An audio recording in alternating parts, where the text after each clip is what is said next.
আসিয়াকে ধর্ষণ, স্বীকারোক্তিমূলক জবানবন্দি হিটু শেখের। আগামী নির্বাচন পৃথিবীতে নজির সৃষ্টি করবে বললেন জাতিসংঘ মহাসচিব। জানাবো গুজববাজ ফ্যাসিস্টদের কটাক্ষ নেটাগরিকদের, 15 তারিখও চলে গেল, আপাতত আসলো না। জাতিসংঘ মহাসচিবের সঙ্গে বৈঠক শেষে যা বললেন মির্জা ফখরুল। এবং সর্বশেষ জানাবো গণতন্ত্র ছাড়া প্রত্যেকটা দিন অতিবাহিত হচ্ছে বললেন আমির খসরু। এতক্ষণ শুনছিলেন সংবাদ শিরোনাম, এবারে বিস্তারিত। তবে তার আগে অনুরোধ থাকবে আমাদের চ্যানেলটি সাবস্ক্রাইব করে বেল আইকনটি ক্লিক করুন। আসিয়াকে ধর্ষণ, স্বীকারোক্তিমূলক জবানবন্দি হিটু শেখের। মাগুরায় চাঞ্চল্যকর 8 বছরের শিশু ধর্ষণ এবং হত্যা মামলার আসামি হিটু শেখ আদালতে 164 ধারায় স্বীকারোক্তিমূলক জবানবন্দি দিয়েছেন। মাগুরার অতিরিক্ত পুলিশ সুপার মিরাজুল ইসলাম বিষয়টি নিশ্চিত করেছেন। শনিবার বিকেলে মাগুরার সিনিয়র জুডিশিয়াল ম্যাজিস্ট্রেট আদালতের বিচারক সব্যসাচী রায় হিটু শেখের জবানবন্দি রেকর্ড করেন বলে জানা গেছে। মাগুরার শহরতলি নিজনান্দুয়ালি গ্রামে বোনের বাড়িতে বেড়াতে এসে গত 5 মার্চ রাতে ধর্ষণের শিকার হয় 8 বছরের শিশু আসিয়া। এই সময় তাকে শ্বাসরোধে হত্যার চেষ্টাও করা হয়। ওই ঘটনার পর প্রথমে তাকে মাগুরায় 250 শয্যা হাসপাতালে ভর্তি করা হয়। পরে অবস্থার অবনতি হলে ঢাকা মেডিকেল কলেজ হাসপাতালে পাঠানো হয়। সর্বশেষ ঢাকা সম্মিলিত সামরিক হাসপাতালে চিকিৎসাধীন অবস্থায় 13 মার্চ দুপুরে সেখানে শিশুটির মৃত্যু হয়। এদিকে এই ঘটনায় শিশুটির মা 8 মার্চ মাগুরা সদর থানায় শিশুটির বোনের শ্বশুর হিটু শেখ সহ 4 জনকে আসামি করে শিশু ও নারী নির্যাতন দমন আইনে একটি মামলা করেন। ধর্ষণের ঘটনায় সহযোগিতার অভিযোগে এই মামলায় আসামি করা হয় হিটু শেখের স্ত্রী জাহেদা, নির্যাতনের শিকার শিশুটির বোন জামাই সজীব এবং সজীবের বড় ভাই রাতুলকে।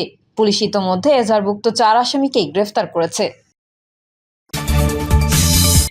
আগামী নির্বাচন পৃথিবীতে নজির সৃষ্টি করবে বললেন জাতিসংঘ মহাসচিব। বাংলাদেশের আগামী নির্বাচন পৃথিবীতে নজির সৃষ্টি করবে বলে আশা প্রকাশ করেছেন জাতিসংঘের মহাসচিব অ্যান্তোনিও গুতারেস। রাষ্ট্রের বিভিন্ন খাতে সংস্কারের বিষয়ে বিএনপির নেতাদের তিনি বলেন, আপনারা কতটা রিফর্ম করবেন সেটা আপনাদের অভ্যন্তরীণ বিষয়। তিনি জানান, বৈঠকে জাতিসংঘের মহাসচিব আশাবাদ ব্যক্ত করে বলেন, নির্বাচনের মাধ্যমে বাংলাদেশে একটা শক্তিশালী গণতান্ত্রিক সরকার আসবে। বাংলাদেশের আগামী নির্বাচন পৃথিবীতে নজির সৃষ্টি করবে। বৈঠক শেষে সালাউদ্দিন আহমেদ বলেন, জাতিসংঘের তরফ থেকে আমাদের বলেছে, আপনারা রিফর্ম কি নেবেন সেটা আপনাদের অভ্যন্তরীণ ব্যাপার। জানাবো গুজববাজ ফ্যাসিস্টদের কটাক্ষ নেটাগরিকদের, 15 তারিখও চলে গেল, আপাতত আসলো না।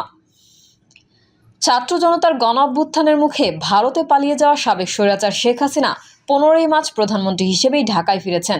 তাকে বরণ করার জন্য বিমানবন্দরে লাখ লাখ জনতা ফুল নিয়ে ভিড় করবেন। সেনাপ্রধান নিজে ফ্যাসিস্ট হাসিনাকে বরণ করে ক্ষমতায় বসিয়ে দেবেন। আবারও কোথাও ছড়ানো হচ্ছে জাতিসংঘের মহাসচিব অ্যান্তোনিও গুতারেস বাংলাদেশ সফরে প্রধান উপদেষ্টা ডক্টর মোহাম্মদ ইউনূসকে হাসিনার পদত্যাগপত্র দেখাতে বলবেন। দেখাতে না পারলে তার কাছ থেকে ক্ষমতা নিয়ে হাসিনাকে বসিয়ে দিবেন সেই চেয়ারে। এমন নির্লজ্জভাবে গুজব ছড়িয়ে নেট দুনিয়ায় হাসির পাত্রে পরিণত হয়েছে ফ্যাসিবাদের দোসররা। ইতোমধ্যেই 15 মার্চ শেষ হতে চলেছে। জাতিসংঘের মহাসচিব ঢাকায় অবস্থান করছেন। বিমানবন্দরও ঠিকঠাক আগের মতোই আছে। ঢাকা সফর অন্তত সফলভাবে এগিয়ে চলেছে গুতারেসের, কিন্তু আপাতত ফিরে আসার কোনো আলামত পাওয়া যাচ্ছে না। এভাবে গণহত্যাকারী আওয়ামী লীগকে কটাক্ষ করছেন নেটিজেনরা। দ্য দিল্লি স্টারের নামে একটি ফটো কার্ড বানিয়ে সেখানে লেখা হয়েছে, জাতিসংঘের মহাসচিবের কাছে পদত্যাগপত্র জমা দিচ্ছেন ডক্টর ইউনূস।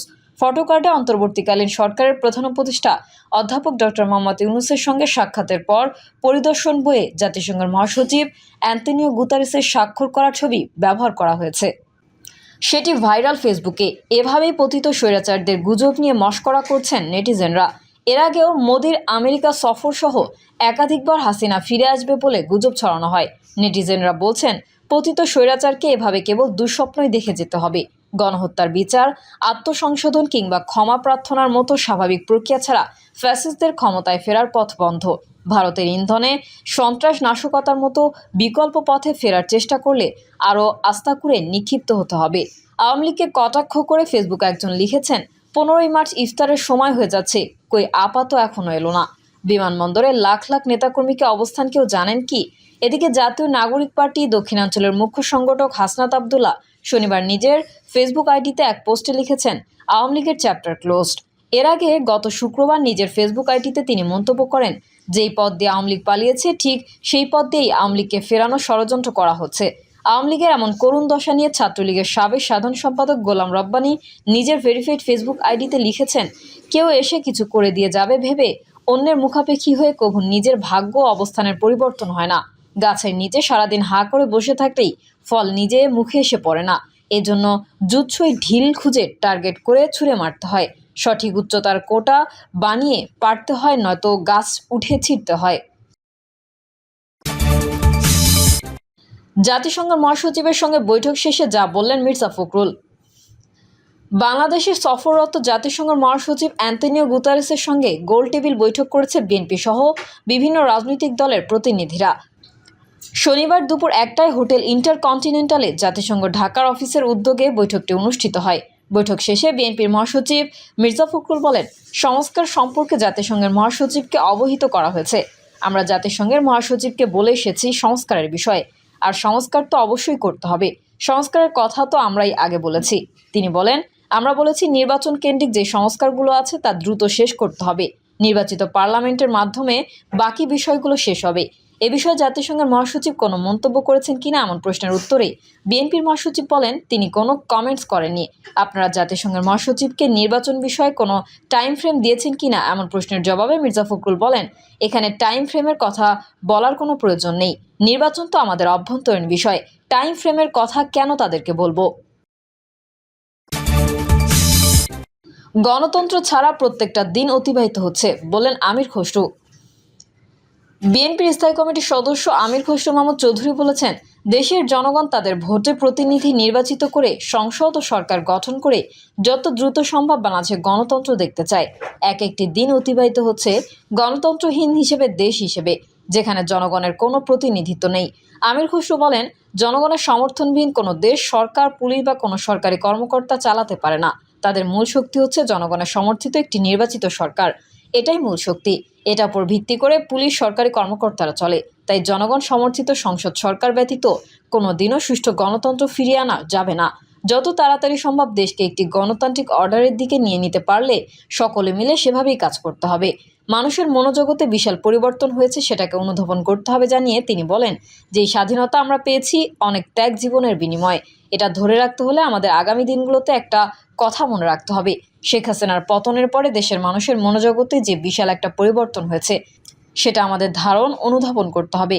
সেই প্রত্যাশা পূরণের জন্য যার যার জায়গা থেকে একটি মুক্ত বাংলাদেশ যাতে পাই, গণতান্ত্রিক দেশ যাতে পাই, ব্যবসা বাণিজ্য বা বিভিন্ন পেশা সকলের জন্য লেভেল প্লেইং ফিল্ড পায়, একই সঙ্গে মেধা অনুযায়ী যাতে সবাই যেন এমন সুযোগ পায়, সেটা আমাদের নিশ্চিত করতে হবে। রাজনীতিতে সংস্কৃতি পরিবর্তন করার কথা উল্লেখ করে আমির খসরু বলেন, রাজনীতিতে সংস্কৃতি পরিবর্তন করতে হবে। একে অপরের প্রতি সহনশীল, শ্রদ্ধাশীল হতে হবে, সম্মানবোধ থাকতে হবে। আমাদের মধ্যে মতবিরোধ থাকা সত্ত্বেও একে অপরকে সম্মান জানানো, এটা শিখতে হবে। তা না হলে শত সংস্কারেও কোনো লাভ হবে না। যদি রাজনৈতিক সংস্কৃতি বদলানো না যায়, কোনো সংস্কার কাজে আসবে না। তিনি বলেন, একটি স্বাধীন সার্বভৌম দেশে যাতে নিজেদের মতো করে থাকতে পারি, সবাইকে ঐক্যবদ্ধ থাকতে হবে। পার্থক্য থাকবে, মতভেদ থাকবে, মত পার্থক্য থাকবে, এরপরেও একে অপরের প্রতি সম্মানবোধ থাকতে হবে। প্রিয় দর্শক, এই ছিল এখনকার সর্বশেষ সংবাদ। আপডেটের সংবাদ পেতে চ্যানেলটি সাবস্ক্রাইব করে বেল আইকনটি ক্লিক করুন। কমেন্টে আপনার মতামত জানিয়ে আমাদের সাথেই থাকুন। ধন্যবাদ সবাইকে। আল্লাহ হাফেজ।